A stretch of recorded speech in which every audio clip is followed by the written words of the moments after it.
안녕하세요. 오일교 목사입니다. 믿음생활 백서. 네, 오늘도 믿음생활 백서. 굉장히 민감한 주제를 가지고 왔는데요. 어떻게 하면 하나님의 음성을 들을 수 있을까요? 네, 굉장히 흥미로운 주제가 될 것 같은데요.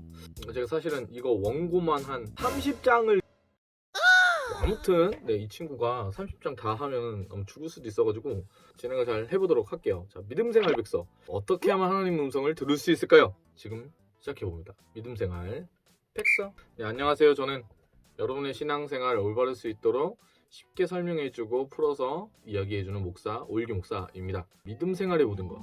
네, 제가 한번 잘 설명해 드리고 싶은데요. 한번 생각을 해보세요. 하나님의 음성이라는 거. 하나님의 음성. 하나님의 음성을 들을 수 있다면 여러분 얼마나 좋겠습니까? 하나님의 음성을 들을 수 있다면 고민할 이유가 일단 없어지죠. 우리 삶의 많은 부분들 가운데 하나님이 알려주신다는 거잖아요. 하나님 음성으로. 그러면 그냥 하나님 말씀하실 때 찬양처럼 주님 말씀하시면 내가 나아가고 주님 뜻이 아니면 내가 멈춰서면 되는 거잖아요. 하나님의 음성을 들을 수 있다면 우리 삶의 세밀한 부분의 모든 문제들의 해결책이 아주 간단하게 제시가 됩니다. 내가 여태까지 만난 사람들 다 이상한 사람들이고 연애할 때마다 너무 힘들었습니다. 막 이런저런 막 고민 막 고백하는 분들도 많이 있거든요. 하나님의 음성을 들을 수 있으면 내가 어떤 사람을 만나야 하는지 미리 알 수 있죠. 연애 결혼까지 가는데 연애 시행착오 같은 거 겪을 필요가 없습니다. 하나님이 이 사람이다 라고 얘기하실 거니까요. 이게 성경에서 볼 때 사무엘에 대해서 이야기할 때 사무엘이 이렇게 얘기합니다. 그 말이 하나도 땅에 떨어지지 않았다, 이런 표현이 성경에 있어요. 그러니까 사무엘이 말을 하면 모든 게 다 이루어졌다는 거죠. 마치 그랬던 사무엘처럼. 이 사무엘이 그 말하는 것이 땅에 하나도 떨어지지 않았던 결정적 이유는 한 가지거든요. 하나님의 음성을 듣는 사람이었기 때문이요. 그 사무엘처럼 우리에게도 새로운 세계가 열리지 않을까요? 내가 말하면 다 이루어지는 놀라운 세계. 더 이렇게 나아가면 이런 생각이 들기도 합니다. 무엇보다도 주님을 더욱 알 수 있게 되는 것은 아닐까. 우리가 모두 알고 있다는 거예요. 뭘 알고 있냐? 만약에 우리가 하나님의 음성을 듣는다면, 들을 수 있다면, 그러면 우리의 삶에 정말 많은 것들이 달라지겠죠. 그렇죠? 그래서 오늘 믿음생활 백서는 아까 제가 말씀드린 것처럼 어떻게 하면 하나님의 음성을 들을 수 있나요?에 대한 질문에 답해 보려고 합니다. 이것이 제가 창세기 이 말굽시 찍다가 어느 부분인가 한 2주 정도를 이걸로 할애한 적이 있는데 그 내용이랑 많이 겹칠 거예요. 거기에 거의 대답을 다 해놨는데 따로 요거를 하나 정리를 좀 해볼 필요가 있는 것 같고 조금 이걸 더 균형 있게 나눌 필요가 있는 것 같아가지고 오늘 이거를 찍게 됐어요. 사랑하는 여러분, 하나님 어떤 분이시냐면요, 하나님 말씀하시는 분이십니다. 그래서 그분은 천지를 창조하실 때도 말씀으로 창조를 하시죠. 시편 19편 4절은 이것을 이렇게도 이야기합니다. 제가 읽어드릴게요. 그의 소리가 온 땅에 통하고 그의 말씀이 세상 끝까지 이르렀도다. 하나님의 해를 위하여 하늘에 장막을 베푸셨도다. 자, 그의 소리가 온 땅에 통하고 그의 말씀이 세상 끝까지 이르렀도다. 이렇게 이야기합니다. 그의 소리가 온 땅에 통하였다. 온 땅에 하나님의 소리가 있다라는 것이죠. 그러면 이렇게 생각할 수 있어요. 온 땅에 퍼져 있는 그 소리, 그 하나님 말씀을 우리가 듣기만 하면 되죠. 근데 왜 이걸 듣지 못하는가? 이걸 이제 흔히들 얘기할 때 뭐라고 얘기하냐면 주파수 설정이 잘못되었기 때문입니다 라는 이야기를 많이들 하십니다. 우리가 라디오를 생각해 보면은 하나님 음성에 대한 부분에 여러 가지 인사이트들을 많이 얻을 수 있는데요. 차를 타고 가는데 가끔 듣던 라디오가 지지지지 거리면서 소리가 왜곡되게 들립니다. 왜 그럴까요? 주파수 문제겠죠? 그렇죠? 주파수에 문제가 있기 때문에 그래요. 여러분들은 요 근래 이제 라디오 방송 많이 들으십니까? 이 라디오 사실 굉장한 감성이 있는 건데 제가 어린 시절이었을 때는 하덕주 씨가 하던 제목이 맞나? 꿈과 음악 사이인가? 그것도 굉장히 많이 들었고 그 별이 빛나는 밤에 뭐 이런 라디오 프로그램 지금 있는지 모르겠어요. 뭐 그런 거 많이 들었었어요. 막 공부하면서도 많이 듣고 막 그랬었는데 별밤을 들으려면 어떻게 해야 되냐면 주파수를 맞추면 돼요. 라디오 이렇게 수신할 수 있는 거를 딱 가지고 저희 때는 이제 카세트 테이프 이렇게 뭐라 해야 되나? 아무튼 그런 거 마이마이 뭐 이런 거 해가지고 그 수신할 수 있는 조건을 갖추고 귀에 꽂고 그 다음에 이제 주파수를 이렇게 쭉 돌리다 보면 처음에 이런 소리를 이렇게 들리다가 여러분 오늘은 막 이러면서 들리는 거죠. 라디오가 그렇잖아요. 그래서 그 수신할 수 있는 조건을 갖추고 주파수를 맞추면 별밤을 들을 수가 있는 겁니다. 이렇게 보면은 이제 간단하죠. 우리가 하나님의 음성을 들을 수 있는 그 조건을 맞추고 주파수를 맞추는 순간 하나님의 음성이 들리는 거죠. 일기무사야. 아무튼 그렇게 맞추면 들린다. 이게 이론적으로 보면 그렇다는 거예요. 요한복음 10장 27절에서는 우리 주님이 이렇게 말씀하십니다.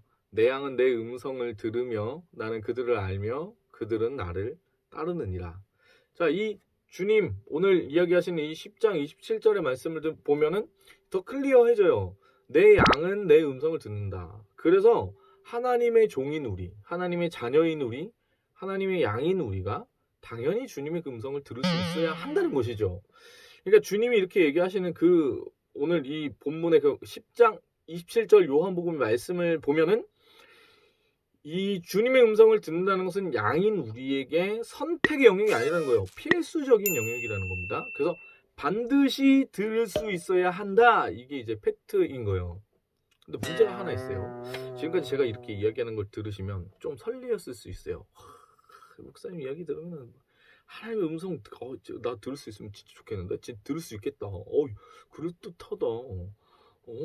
그럴 수 있어요, 여러분. 이 하나님 음성을 듣는다는 부분에 있어서 제가 얘기하는 이걸 들으실 때 어쩌면은 이 부분을 잘 받아들이시면 신앙생활, 여러분의 신앙생활에 엄청난 변화를 가져올 수도 있습니다. 그런데 하나님 음성을 듣는다는 것을 올바로 관념을 제대로 정립해 놓지 않으면 어떤 일이 벌어지냐? 엄청나게 위험하기도 한 거예요. 양날의 검인 것 같다는 것이죠. 여러분, 하나님의 음성을 듣는다는 것은 위험한 일이기도 해요. 정말 그게 하나님의 뜻이고 정말 하나님의 음성입니까? 진짜로 그렇습니까? 좀 죄송한 얘기지만 아닌 경우도 너무나 많다는 거예요. 아닌 경우가. 여러분, 하나님 뜻대로 내가 하나님 음성 듣고서 사귀었다고 얘기하면서 왜 하나님 음성 듣고 또 헤어지십니까? 하나님 음성 듣고서 내가 이 사람이랑 결혼해야 된다고 말씀하셨다고 해가지고 결혼해놓고 왜 이혼하십니까? 이혼이 뭐 어쩔 수 없이 일어나는 그런 이혼이 있을 수 있죠. 그 이혼을 가지고 뭐라고 하는 건 아니지만 그 가운데 하나님의 음성을 들었다라고 말하는 그 표현 자체가 문제가 있다는 거예요. 하나님의 음성 그리고 굳이 그렇게 들었다라는 표현을 왜 하는 거예요? 혹시 내 뜻을 일부러 관철시킬 때 뭔가 그냥 어떻게든 들을 수밖에 없는 상황을 만들려고 하나님 말씀하셨어 이렇게 얘기하는 거 아니에요? 하나님 음성이야 이렇게. 제가 팩트로 말씀드리자면요. 신학적인 관점에서 바라볼 때요. 제가 생각하는 요 정도 스탠스가 딱 적당한 스탠스예요. 이 가장 바람직한 거예요. 제가 분명히 말씀드립니다. 이 시대에 직통 계시는 없습니다. 하나님이 일기야 내가 너를 하나님의 사람으로 이렇게 들리는 건 없습니다. 그렇게 들리잖아요. 병원 가보세요. 저는 개인적으로 일말의 가능성을 열어두고는 있어요. 혹시 하나님이 이 시대 가운데 하나님의 사람을 세우셔가지고 그 사람에게는 혹시 얘기하실 수도 없다고 생각하지만 그래도 뭔가 이런 그런 엄청난 한 100가지 제가 세운 기준에 따랐을 때 그걸 보면은 있을 수도 있겠다. 뭐 그 기준을 다 이렇게 충족하면 있을 수도 있겠다. 없다는 얘기예요. 그냥 확실하게 아셔야 돼요. 정확하고 단호하게 말씀드린 건 하나님 음성으로 우리 가운데 소리로 들리는 일은 절대 없다고 저는 믿습니다. 그럴 필요가 없기 때문에 그래요. 왜냐?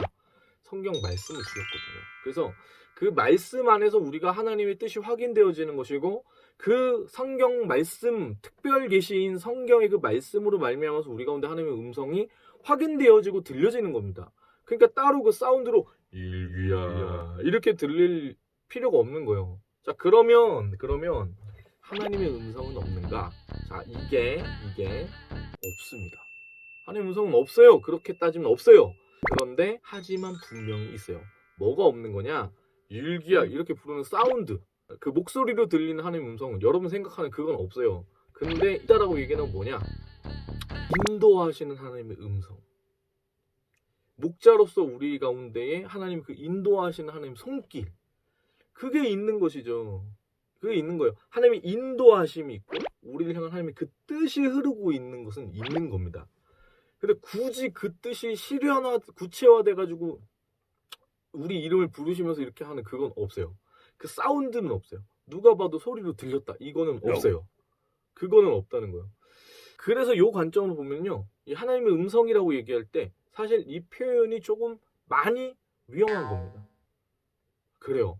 이 표현 자체가 조금 건강하지 않아요. 건강하지 않은 거예요. 그래서 이것을 좀 정확하게 표현하자면 이렇게 표현할 수 있어요. 하나님의 뜻을 구하는 것. 그러니까 이걸 더 정확하게 보자면 하나님의 음성을 어떻게 들을 수 있을까요? 이게 좀 건강한 방식으로 표현되지만 하나님의 뜻과 인도하심을 어떻게 하면 알 수 있을까요?가 맞는 것이죠. 하나님의 뜻을 알게 되는 것이죠. 그래서 사운드로 들려지는 게 아니고요. YM에서도 얘기할 때 이렇게 얘기해요. 사운드로 이렇게 하는 게 아니라 미닝의 의미로 알 수 있게 되는 거예요. 하나님의 뜻을. 그러니까 그냥 정확하게 얘기하면 하나님의 뜻을 분별하고 하나님의 뜻이 무엇인지 알게 되는 게 더 정확한 표현이라는 것이죠. 이렇게 포장하면 안 돼요. 특정한 사람이 뭔가 이렇게 이 거룩하고 신령한 올기 목사 같은 사람이 이렇게 얘기하면 아니라는 거 바로 아시겠죠? 왜냐?